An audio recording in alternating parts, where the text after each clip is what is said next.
ఆశిష్, నీది political science and international relations option కదా. Yes, ma'am. IR లో ఒక ట్రెండింగ్ న్యూస్ నాటో. ముఖ్యంగా నిన్న ఈరోజు అన్ని ఇంటర్నేషనల్ న్యూస్ పేపర్స్ లో ఒక వార్త వచ్చింది. స్వీడన్, ఫిన్లాండ్ ఈ రెండు కూడా నాటోలో జాయిన్ అవడానికి అప్లికేషన్ పెట్టాయంట. మనకు తెలుసు Nordic countries, Norway, Denmark, Sweden, Finland, Iceland, వీటిలో స్వీడన్, ఫిన్లాండ్ కాకుండా మిగతా దేశాలు ఆల్రెడీ నాటోలో ఉన్నాయి.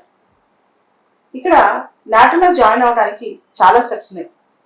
2020లో 2020లో నాటోలో 30th కంట్రీగా నార్త్ మాసిడోనియా జాయిన్ అయింది. ఆ తర్వాత ఇంకా వేరే దేశాలు ట్రై చేస్తుంది. ఉక్రెయిన్ కూడా ట్రై చేసింది. అందుకే కదా ఇప్పుడు ఉక్రెయిన్ పైన రష్యా అంత పెద్ద యుద్ధం చేస్తుంది. Yes. అయితే ఈ రష్యా ఉక్రెయిన్ వార్ తర్వాత చాలా దేశాలు సెక్యూరిటీ డైలమాలో ఉన్నాయి. అమ్మో మాకు సెక్యూరిటీ ఎలా అని చెప్పి. దాంతో ఏ దేశానికి ఆ దేశం, ముఖ్యంగా యూరోపియన్ కంట్రీస్ మీరు నాటోలో జాయిన్ అయితే బాగుండని ఆలోచిస్తున్నాయి అనమాట. సో నాటోలో జాయిన్ అవ్వడానికి చాలా ప్రిన్సిపల్స్ ఉన్నాయి. దానికి ఒక ప్రాసెస్ అనమాట. 8 నుంచి 12 months పడుతుందంట.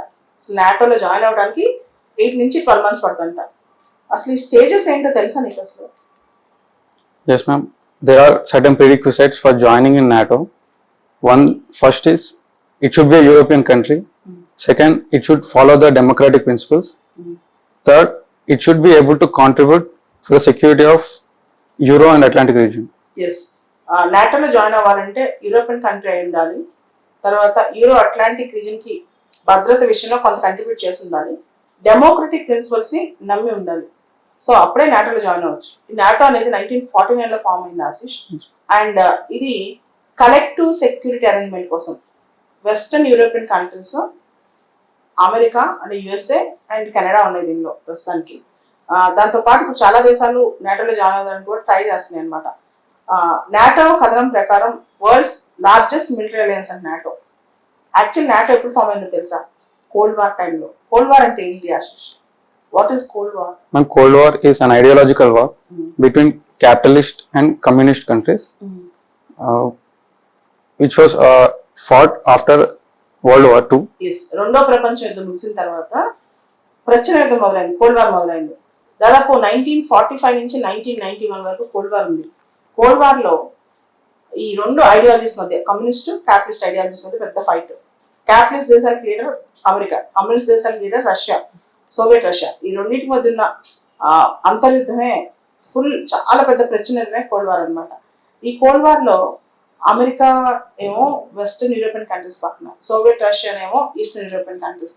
ఇలా వరల్డ్ డివైడ్ అయిపోయింది అనమాట, ఐడియాలజికల్ వార్ లాగా. ఈ టైంలో చాలా ప్రాక్సీ వార్స్ కూడా జరిగాయి. ప్రాక్సీ వార్స్ అంటే ఏంటో తెలుసా? Indirect wars. కొన్ని ఎగ్జాంపుల్స్ చెప్తావా కోల్డ్ వార్ టైంలో జరిగిన events?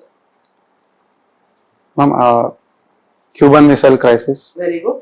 First Korean war, Yeah. తర్వాత క్యూబన్ మిసైల్ క్రైసిస్, తర్వాత వియత్నాం వార్, తర్వాత ఆఫ్ఘనిస్తాన్ సివిల్ వార్, తర్వాత disintegration of Soviet union. Yes. ఇవన్నీ కూడా కోల్డ్ వార్ టైంలో జరిగాయి. అయితే కోల్డ్ వార్ అనేది ప్రపంచానికి చాలా పెద్ద పాఠం నేర్పించింది. కానీ కోల్డ్ వార్ టైంలో ముఖ్యంగా మిలిటరీ అలయన్సెస్ స్టార్ట్ అయ్యాయి. నాటోకి ఆపోజిట్ గా Russia, Soviet Russia friends Warsaw pact అని చెప్పి చేశారనమాట. నాటోకి ఆపోజిట్ గా. Yes. ఇప్పుడు దాని రిలవెన్స్ పోయింది, కానీ నాటో మాత్రం రోజు రోజుకి స్ట్రాంగ్ అవుతుంది.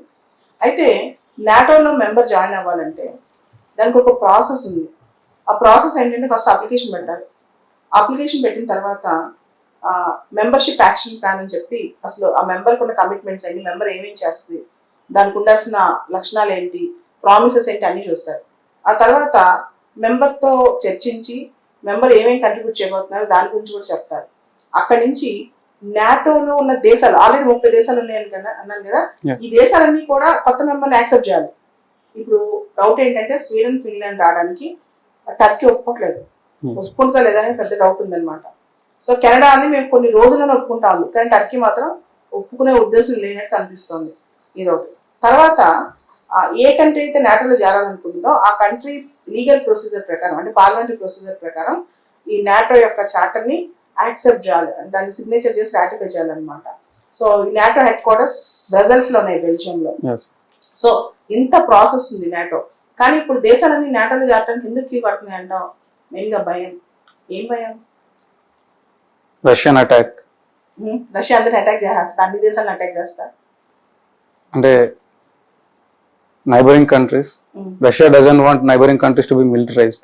Okay especially by Western nations okay because of its national security reasons. Good good good good good good good అయితే ఇప్పుడు నాటో బలపడే కొద్దికి కొన్ని దేశాలకు భయం కూడా స్టార్ట్ అవుతుంది, ముఖ్యంగా రష్యా, చైనా ఇలాంటి దేశాలకి. Yes. ఎందుకంటే అవి నాటోని చూసి సెక్యూరిటీ థ్రెట్ నాటో నుంచి వస్తుంది అనుకుంటాయి. ఇంకా నాటో స్టార్ట్ అయినప్పుడు కలెక్టివ్ డిఫెన్స్ అరేంజ్మెంట్, Yes. కానీ ప్రపంచంలో చాలా పెద్ద పెద్ద గొడవల్లో నాటో ఇన్వాల్వ్ అయింది ఇప్పుడు. సో కాబట్టి చాలా మంది అనుకుంటారు NATO it self is a threat అని. ఈ దేశాలన్నీ నాటోలో జాయిన్ అవ్వడం కూడా పెద్ద థ్రెట్ అని. నాటోకి ఫండింగ్ ఎవరు ఇస్తారో తెలుసా? ఎక్కువగా ఫండింగ్ అమెరికా లాంటి దేశాల నుంచి వస్తుంది. Yes. కంట్రిబ్యూషన్ నాటో మెంబర్స్ అందరూ ఇస్తారు, కానీ ఫండింగ్ ఎక్కువ అమెరికా. అందుకే డొనాల్డ్ ట్రంప్ అమెరికన్ ప్రెసిడెంట్ ఉన్నప్పుడు నాటో మాకు బర్డెన్ అయిపోయింది, నాటోని మేము భరిస్తున్నాం, నాటోకి ఇన్ని మిలియన్స్ ఆఫ్ డాలర్స్ మేము ఖర్చు పెట్టాం, అమ్మో నాటోలో మేము ఇంక నుంచి కండిషన్ లో ఉంటామని చెప్పి అన్నారు. అప్పుడు నాటో ఇతర మెంబర్స్ ఏమన్నారు తెలుసా? నాటోని ఎక్కువగా వాడుకుంది, ఎక్కువగా తన స్వార్థ ప్రయోజనాలకు వాడుకుంది అమెరికా. అమెరికా ఎక్కువ ఖర్చు పెట్టినా పర్లేదు, నాటో ఫండింగ్ ఇచ్చినా పర్లేదు అన్నారు అనమాట. ఓకే, సో ఓవరాల్ అయితే నాటో అనేది ప్రస్తుతం చాలా న్యూస్ లో ఉంది. ఇప్పుడు మనకి ప్రిలిమ్స్ లో నాటో మెంబర్స్ ఎవరు, నార్డిక్ కంట్రీస్ ఏంటి, ఇలాంటి క్వశ్చన్స్ కూడా రావచ్చు. Okay, Yes. ఈవెన్ ఇంటర్వ్యూలో కూడా రావచ్చు ఆశిష్. నాటోకి సంబంధించి ఇప్పుడు పిఎస్ఐఆర్ ఆప్షన్ వాళ్ళకి స్వీడన్, ఫిన్లాండ్ నాటోలో జాయిన్ అవుతుంది అనుకుంటున్నారు కదా, దానికి సంబంధించి మేము అనుకుంటున్నాం ఈజ్ డే రైట్ డెసిషన్ అని అనుకోవచ్చు. నీ ఉద్దేశంలో స్వీడన్, ఫిన్లాండ్ జాయిన్ అవడం right decision? And every country has its own fears, its own national interest. So I think based on their national interest and national security, it's prerogative of these countries to join in NATO to protect from Russia. రష్యానే కాదు, ఏ threat నుంచి అయినా. NATO collective security arrangement, కానీ NATO దేశాల internal wars కానీ internal coups జరిగినప్పుడు involve అవ్వదు. Yes. అదేవిధంగా NATO మొత్తం చార్టర్లో 2 ఇంపార్టెంట్ ఆర్టికల్స్ ఉన్నాయి. ఒకటి ఆర్టికల్ 5, ఆర్టికల్ 10. ఆర్టికల్ 5 ఏంటి, ఆర్టికల్ 10 ఏంటి నాటో చార్టర్లో చెప్తావా? Article 5 is according to Article 5, if aggression on one country is deemed to be aggression on all the countries in NATO. Okay, so collective security Yes. అంటే నా మీద ఎవరైనా attack చేస్తే అది collective గా అందరి మీద అటాక్ అయినట్టు, సో మేము అందరం కలిసి అందరిని ప్రొటెక్ట్ చేసుకోవాలని. Yes. What is article 10? Article 10 ఏంటి? According to Article 10, any country want to join NATO, it should be accepted unanimously by the members of NATO. Okay, అంటే ఏ దేశంలో నాటోలో జాయిన్ అవ్వాలంటే ఉన్న 30 మంది సభ్యులు యునానిమస్ గా ఒప్పుకోవాలి ఆ దేశాన్ని. Okay, all the best Ashish. Thank you, ma'am.